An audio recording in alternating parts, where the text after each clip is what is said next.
तो जैसे तुम्हें दे रखा है, ये 2x दे रखा है, 2x प्लस 3x दे रखा है। इसमें जो वैल्यूज होती हैं 2 3, इसे क्या कहते हैं? कांस्टेंट। क्या कहते हैं? क्या कहते हैं? और ये क्या है? x क्या है यहाँ पे? वेरिएबल। तो ये 2 और 3 क्या है? कांस्टेंट। x क्या है यहाँ पे? वेरिएबल। जितने भी x y z एबीसीडी होती है सब वेरिएबल्स होंगी।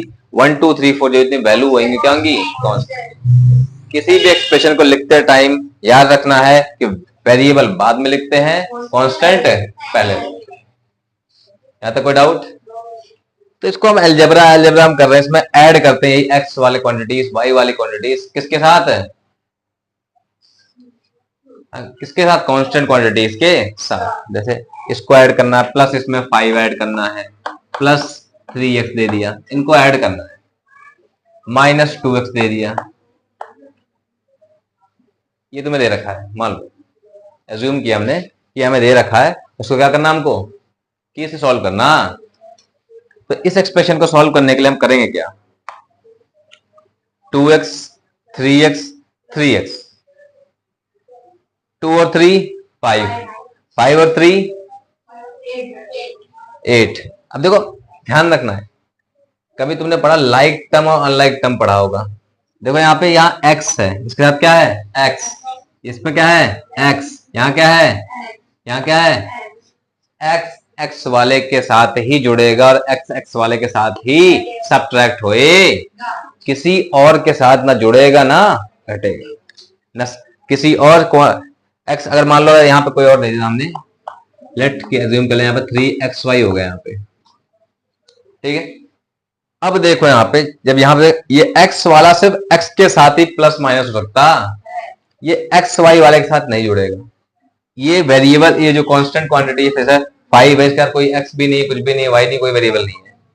तो इसके साथ ये सिर्फ x वाले सिर्फ x वालों के साथ ही ऐड होंगे या सब्ट्रैक्ट होए। बात क्लियर है? अब देखो यहाँ पे, तो इसे सॉल्व करने के लिए सबसे पहला तरीका क्या है कि पहले जो तुम्हें यहाँ क्या x वाले बहुत सारे हैं, इनको एक साथ लिख लो, या ऐसे लिख लो क्या? 2x plus 3x plus 3x plus minus 2x plus 3xy plus 5। वही तरीका हमने यूज कर लिया कि पहले हमने वेरिएबल्स के लिए पहले, बाद में कांस्टेंट कर दिया। और जो लाइक टर्म्स है, लाइक टर्म्स क्या होते हैं? जो x है तो x वाले जितने भी उनको एक साथ लिख लिया, x वाली है, x वाले कितना एक ही है तो उसे एक अलग लिख लिया। समझ में आई बात? नहीं? इससे क्या होगा, तुम्हारी गलतियां नहीं होंगी और आराम से तुम सॉल्व कर लोगे। समझ में आई बात? नहीं आ रही है? आ रही है? अब देखो यहाँ पे कर लो, यहाँ पे 3 3 6 6 और 2 8, तो कितना हो गया? 8x या माइनस 2x है प्लस 3xy प्लस 5। ध्यान रखना प्लस माइनस सिर्फ देखो प्लस, ये तीनों प्लस करने थे, x वाले प्लस कर लिए, कितना आ गया? तीनों प्लस करके 8।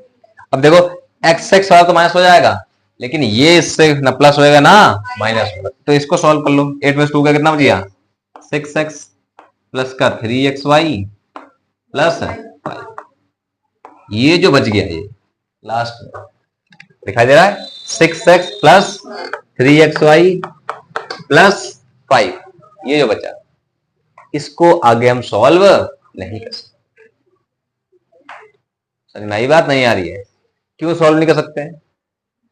क्योंकि देखो यहाँ पे x वाला, कोई और x वाला है इसमें? तो लाइक टर्म कोई नहीं है, यहाँ x है, यहाँ x वाला कोई नहीं है, x y वाला कोई नहीं है, और 5 5, और ये इससे नहीं जुड़ सकता, ये इससे नहीं जुड़ सकता, ये सिर्फ x वालों के साथ जुड़ेगा, ये सिर्फ x y वाले के साथ जुड़ेगा या घटेगा। और ये 5 है, कांस्टेंट है, कांस्टेंट साथ ऐड होएगा या सब्ट्रैक्ट होएगा। कांस्टेंट वाला कांस्टेंट साथ, एक्स वाई वाला एक्स वाई साथ, एक्स वाला एक्स के साथ ऐड या सब्ट्रैक्ट होए। कोई डाउट है? समझ में आई बात? अगर आ गए तो एक सवाल करके दिखाओ, ऐसे नोट करो पहले। ये था आपका सम, तो इस सम को सॉल्व करना है। देखो इधर जो नहीं सॉल्व कर पाए, देखिए इधर, इसमें भी सेम वही तरीका यूज करना है जो ये बताया मैंने। क्या, जो लाइक टर्म उन्हें एक साथ लिखना है। देखो एक्स वाला ये टर्म है, ये भी क्या है एक्स वाला, एक्स वाला एक साइड लिख लिया यहाँ पे, ये तो एक साथ दिया हुआ है, ये भी एक साथ दिया हुआ है, ये भी एक साथ दिया हुआ है। इसमें क्या अब एक साथ करने की जरूरत ही नहीं है यहाँ तो, या पहले से एक्स वाई है इधर है, कांस्टेंट वाले को उधर रखते हैं। तरीका हमारा यही होता है लिखने का, ठीक है, कि पहले क्या लिखेंगे वेरिएबल्स वाले, कांस्टेंट टर्म को लास्ट में लिखते। पहले सॉल्व कर लो इसमें। 3 देखो यहाँ पे 3 और 1, यहाँ देखो एक्स वाई साथ में दिया हुआ, तो यहाँ पे भी इकट्ठा करने की जरूरत है नहीं, ये सॉल्व कर लेंगे। इसको भी यहाँ पे 5 और 7 यहाँ साथ में दिया, इसको सॉल्व कर लेंगे। ये इसके साथ हो जाएगा ना ऐड, ये इसके साथ ऐड हो जाएगा, सब्ट्रैक्ट करना है इसके साथ सब्ट्रैक्ट हो जाएगा। ये क्या है इसके, ये ऐड सब्ट्रैक्ट इसके साथ हो जाएगा, एक्स वाई वाला साथ हो जाएगा, है ना। यही बताया ना आपको कि लाइक टर्म के साथ, एक्स वाला है एक्स वाले के साथ, कांस्टेंट के साथ, एक्स वाई वाला के साथ जुड़ेगा घटेगा।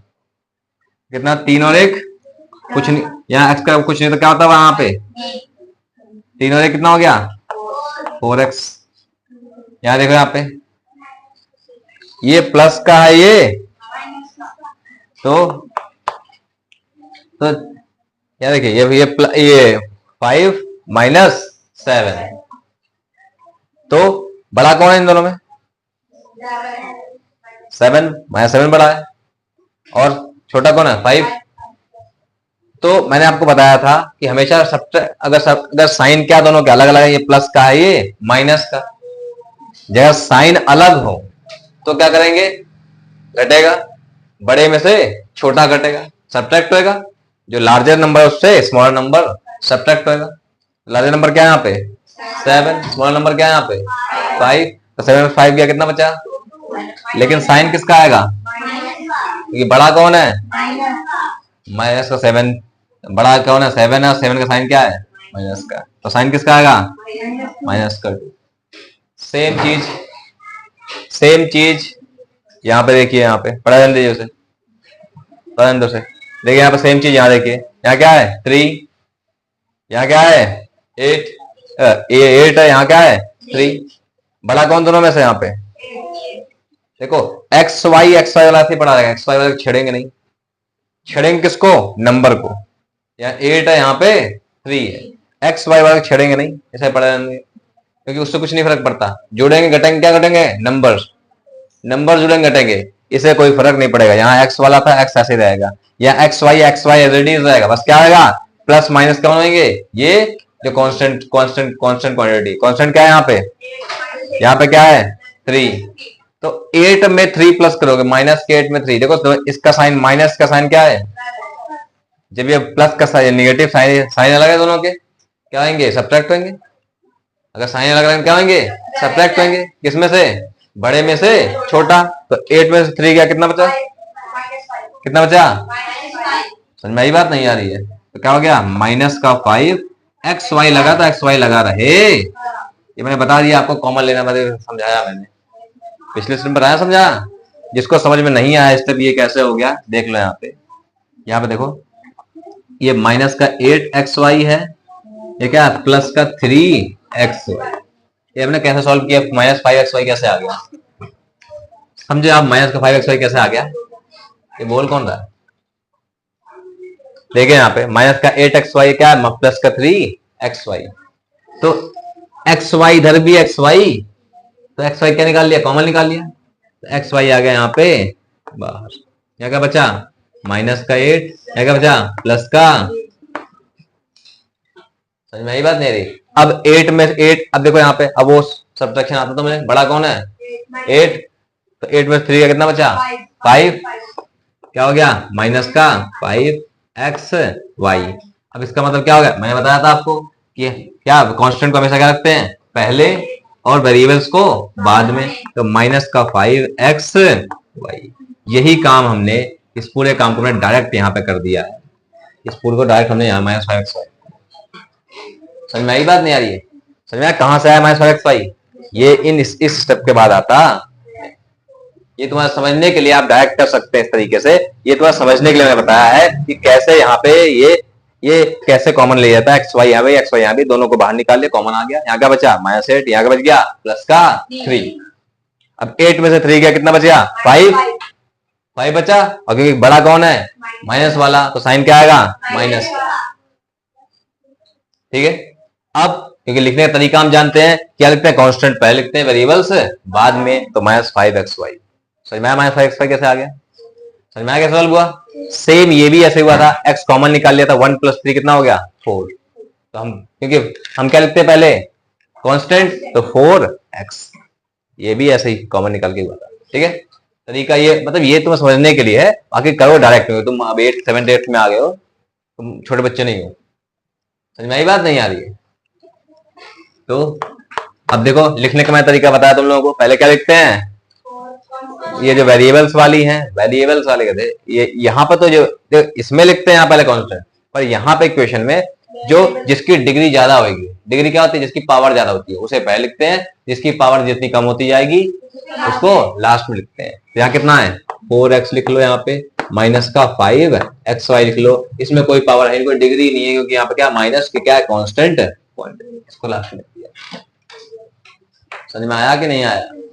अभी डिग्री वाला बताता हूं, मैं पावर वाला बताता हूं। ये समझ में आया कि नहीं आया? ये क्लियर सबको? समझ में आया? ऐसे क्यों लिखेंगे? ये स्टैंडर्ड तरीका होता है लिखने का, ये ध्यान रखना, स्टैंडर्ड तरीका लिखने का। इसी तरीके से लिखोगे, अपनी मनमानी नहीं है। मैथ है कोई ये नहीं जहां मर्जी जो मर्जी उछाड़ दोगे, तरीका होता है लिखने का। बात समझ में आई कि नहीं आई? कोई डाउट है? नोट करिए, नोट करिए। डिग्री वाला बताता हूँ, पावर वाला बताता हूँ। देखिए समझिए आप, ये आपको क्वेश्चन है, ये यहाँ पर 2x की पावर कितनी है? इसे कहते हैं पावर। x की पावर कितनी हो गई? 2। 2x की पावर 2, 3x की पावर 2, ये 3x minus 2x cube minus की पावर 3। पावर 3 क्या कहते हैं? क्यूब। पावर 2 तो क्या कहेंगे? स्क्वायर। ये 3x स्क्वायर कहें, 3x की पावर 2 कहें, बात इसे 2x क्यूब कहें या 2x की पावर 3 कहें, बात एक ही है। समझ में आई बात? नहीं आ रही है? अगर पावर 3 है तो क्या होगा? वो क्यूब, पावर 2 है तो स्क्वायर। इतना तो आता होगा तुम्हें, पता ही है। अब देखो यहाँ पे पहली बात तो लिखने का तरीका इसका जो है वो सही नहीं है। सबसे पहले मैंने अभी बताया तुम्हें, जिसकी पावर ज्यादा होगी, पावर सबसे ज्यादा किसकी है? ये देखो 2 पावर, इसकी पावर कितनी है? 2। इसकी पावर कितनी है? तो इसको पहले होना चाहिए। ठीक है, तो इसे सबसे पहले असेंबल कर लोगे इसको, क्या? डिसेंडिंग ऑर्डर में, किसके? पावर के डिसेंडिंग ऑर्डर। सबसे बड़ी पावर पहले, फिर उससे छोटी, उसके बाद उससे छोटी, उसके बाद फिर लास्ट में क्या आएगा? Constant quantity. कांस्टेंट मतलब क्या होता है? जो नंबर वाला होता है। यहाँ कांस्टेंट क्वांटिटी क्या है? यहाँ पे तो 7 सबसे लास्ट में आएगा, और सबसे ज्यादा पावर वाला सबसे पहले आए। तो पावर के डिसेंडिंग ऑर्डर में हम लिखेंगे इसे। कौन से ऑर्डर में? डिसेंडिंग, मतलब घटते हुए। ठीक है, सबसे बड़ी पावर किसकी है? -2x की पावर क्या है यहाँ पे? 3। x की पावर 3 या x क्यूब कह सकते हैं। तो -2x क्यूब ये पहले लिख लिया। इसके बाद फिर क्या? स्क्वायर है। स्क्वायर में क्या है? प्लस का 2x square plus 3x square plus का 3x। चलो समझ में ये बात नहीं आ रही है? तो -2x का क्यूब, तो समझ में आया? पावर सबसे ज्यादा क्या है? x का क्यूब। सबसे ज्यादा पावर वाली को पहले लिखेंगे, उससे कम वाली को बाद में, उसके कम वाली को उसके बाद में, फिर 2x लिखो। ठीक है, ये हमारा आ गया ना। यहाँ पे सबसे ज्यादा पावर कितनी है? 3। 3 पावर वाले पहले लिख लिया, फिर उससे कम पावर वाले लिख लिया, उससे कम पावर वाले को, फिर 3x को। इसके बाद फिर क्या है? देखो इसको लिख लो, प्लस का 3xy माइनस का 7। ध्यान रखोगे इसका साइन ये होता है, इसका साइन ये, इसका साइन ये। इसको लिखते टाइम साइन यही रहेगा। माइनस का 2x क्यूब है तो पूरा आप उठ के जाएगा, ये साइन भी साथ में उठ के जाएगा। माइनस का 2x क्यूब उठ गया, इसका साथ इसका साइन भी जाएगा। समझ में आई बात? नहीं आ रही है? इसके साथ इसका साइन भी जाएगा, जहां जाएगा ये उसके साथ साइन भी जाएगा। -7 तो -7 जाएगा, सिर्फ 7 नहीं जाएगा। समझ में आई बात? नहीं आ रही है? तो इसके साथ साइन भी इसके जाए। कोई डाउट है? अब क्या करना है, सिर्फ लाइक टर्म को क्या करना है, जोड़ देना है। देखो एक्स क्यूब है, यहाँ पे क्यूब वाला कोई और है नहीं, तो ये ऐसे ये एज इट इज है, इसको कोई छेड़ाछाड़ी नहीं करेंगे, 2x cube as it is रहेगा। स्क्वायर है, ये भी स्क्वायर है, तो नंबर जोड़ो 3 और 2 5 प्लस का 5x स्क्वायर। ठीक है, यहाँ पे देखिए, यहाँ पे प्लस का 3x as it is plus का 3xy। देखो x वाला कोई और नहीं है, यहाँ पे है कोई x वाला, एक ही x वाला, और कहीं x वाला है ही नहीं कोई। एक्स स्क्वायर एक्स क्यूब है, x वाला x के साथ जुड़ेगा, x स्क्वायर वाला x स्क्वायर के साथ जुड़ेगा या घटे, एक्स क्यूब वाला एक्स क्यूब के साथ करेगा, एक्स वाई वाला एक्स वाई कहीं है एक्स वाई वाला, और एक ही है ना एक्स वाई वाला, तो किसी के साथ नहीं है, एसडी आएगा। कांस्टेंट कांस्टेंट के साथ ही कांस्टेंट अकेला ही रहेगा, तो इसका यही इसका आंसर हो गया। इसके आगे हम कुछ नहीं कर सकते हैं, क्योंकि यहाँ पे क्यूब है, यहाँ पे स्क्वायर है, यहाँ पे क्या है एक्स है, यहाँ पे एक्स वाई है, यहाँ पे 7 है, ये सारे के सारे क्या है, यहाँ पे अनलाइक टर्म्स है, इसमें कोई लाइक टर्म नहीं है, तो यही छोड़ देंगे, तो यही सॉल्यूशन हो गया। समझ में आई बात, नहीं आ रही है, तो ये इसका आंसर हो गया, क्योंकि सारे अनलाइक टर्म्स है, ना कोई किसी के साथ जुड़ सकता, ना कोई किसी के साथ घट सकता, ना हम किसी को किसी के साथ ऐड कर सकते हैं, ना सब्ट्रैक्ट कर सकते हैं, तो यही छोड़ दें, दिस इज योर आंसर। समझ में आई बात, नहीं आ रही, बस तरीका ध्यान रखना, हाईएस्ट पावर वाले को पहले लिखना, और जो कांस्टेंट क्वांटिटी को सबसे लास्ट में आए। समझ में आई बात, नहीं आ रही, देखिए नोट करिए, देखिए नेक्स्ट सम आपका ये दिया हुआ आपको, ये क्लास 8 के 8.1 एक्सरसाइज का क्वेश्चन नंबर 4 है। L cube plus M cube, ये एक अलग टर्म है, ठीक है, इसको ऐड करना किसके, इसके साथ, दिस, इसको इसको इसको और ये चार अलग अलग टर्म है, ये एक टर्म है, एक टर्म ये है, एक टर्म ये है, और एक टर्म, इन चारों को ऐड करना, क्या है, L cube M cube, M square N square, N cube L N square L square, 2lm 2mn और 2nl, इनको क्या करना है, ऐड करना, जोड़ना है साथ। कैसे जोड़ेंगे इनको, जोड़ने के लिए क्या करें, कुछ नहीं करना है, क्या साइन लगा दो, यहाँ पे प्लस का साइन लगा दो, हो गया, जुड़ जाएंगे सारे, प्लस लगा दो, प्लस ये यहां से यहां तक है क्वेश्चन पूरा है, समझ बात नहीं आ रही है, तो L cube plus M cube plus M square N square plus N square plus L square plus 2lm plus 2mn plus 2nl, ठीक है। तो फिर उसके बाद फिर हम पूरा अंदर के चलेंगे, सबसे ज्यादा पावर वाले को पहले लिख लो, पहले पावर कौन सा है सबसे ज्यादा, एल क्यूब, या ये लिख लो, या लाइक टर्म्स को साथ में लिख लो, जो है लाइक टर्म्स क्या है यहाँ पे, पहले सबसे ज्यादा पावर वाले कौन से, एल क्यूब, और कोई नहीं एल क्यूब, एल की पावर 3 सबसे ज्यादा है, और कोई नहीं है, प्लस एम की पावर 3, एम की पावर 3, तू कहां है, 3 एम की पावर 3 प्लस क्या है, एम की पावर 2, देख लो और कोई है एम की पावर 2 वाला, और कोई है नहीं है पूरे क्वेश्चन में। फिर उसके बाद क्या है, एन का स्क्वायर है एक और है, इसको दोनों साथ में लिख लो, इसे बाद में ऐड करने में आसानी रहेगी, एन स्क्वायर एक और 2 हो गए, है ना, प्लस क्या है, एल स्क्वायर है, फिर प्लस और कोई एल स्क्वायर कहीं, एक ही है, plus 2lm plus 2mn plus 2nl, तो ये सब दिया हुआ है।